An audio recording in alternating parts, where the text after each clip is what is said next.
Super Nisong Taisen, c'est un podcast à la gloire des génériques d'animé. Tous les épisodes, Chris et moi, Fenrir, on prend des openings et des endings et on les décortique avant de les classer du meilleur au moins meilleur. Avec bien sûr un objectif, partager avec vous notre passion pour ces minutes 30 qui débutent et terminent les épisodes de vos séries préférées.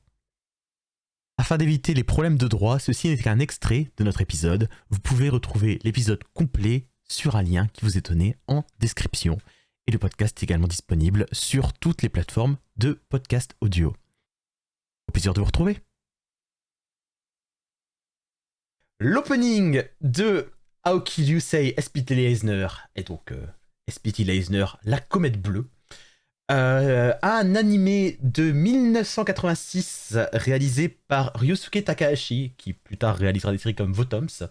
Donc quelqu'un qui bosse vraiment avec les robots, mais les mechas, mais en mode real robot, donc vraiment les robots en tant qu'arme de guerre, plus qu'en tant que le grand robot super-héros contre les grands méchants.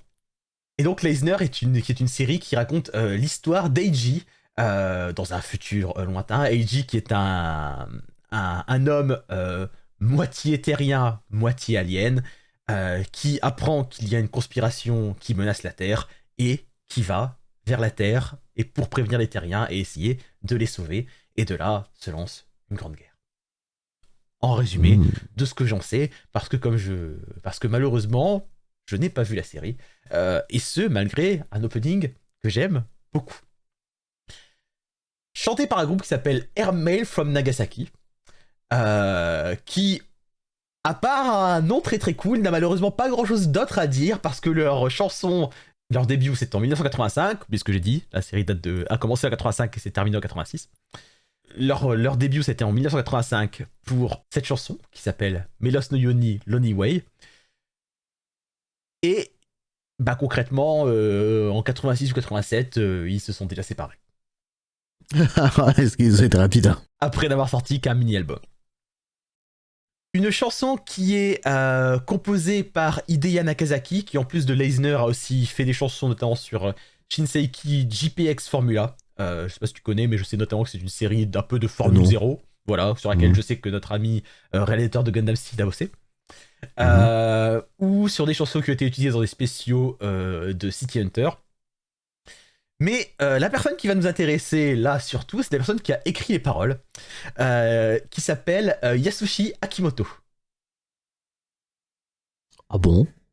Yasushi Akimoto, qui aujourd'hui est surtout connu comme étant le producteur du fameux groupe AKB48 et autres groupes 48, et qui est également le parolier qui a le plus grand nombre de singles vendus au Japon. Ouais.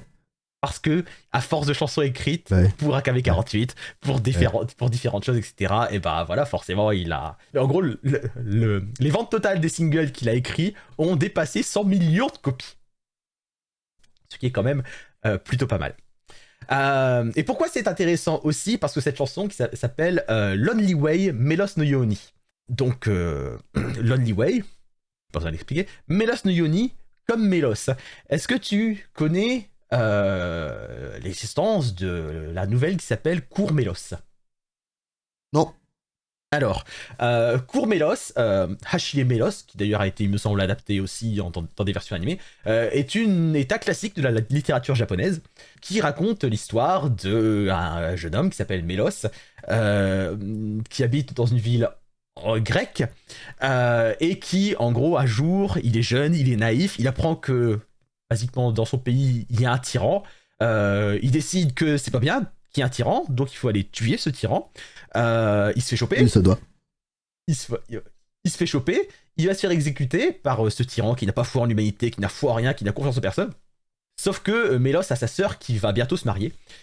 Et donc il supplie ce tyran de lui laisser assister au mariage de sa sœur, et pour que le tyran accepte de le laisser partir, son meilleur ami vient en otage, concrètement le meilleur ami de Melos, et donc Melos est laissé partir. Il rentre chez lui, il assiste au mariage de sa sœur, et ensuite il doit revenir. Et suite à tout un tas d'accidents, notamment un pont qui se casse, notamment tout ça, etc., Mélos prend de plus en plus de retard et court, et court, et court, d'où court Mélos, et court, et épuisé, et perd sa motivation. Et tout ce chemin que Mélos fait, il le fait pour retourner, se sacrifier, pour sauver la vie de son ami, voilà, et donc mourir lui-même. Et donc, cette image du héros tragique, forcément, semble être évoquée ici dans cette chanson, où tu vois d'ailleurs ce héros qui court, face à visiblement tous les obstacles, lui aussi, et qui, ce que je comprends du générique, une fois j'ai pas vu la série, est motivé par son désir de sauver la Terre, alors que je crois comprendre aussi notamment que les terriens ils vont pas être très contents avec lui, qui est à moitié alien.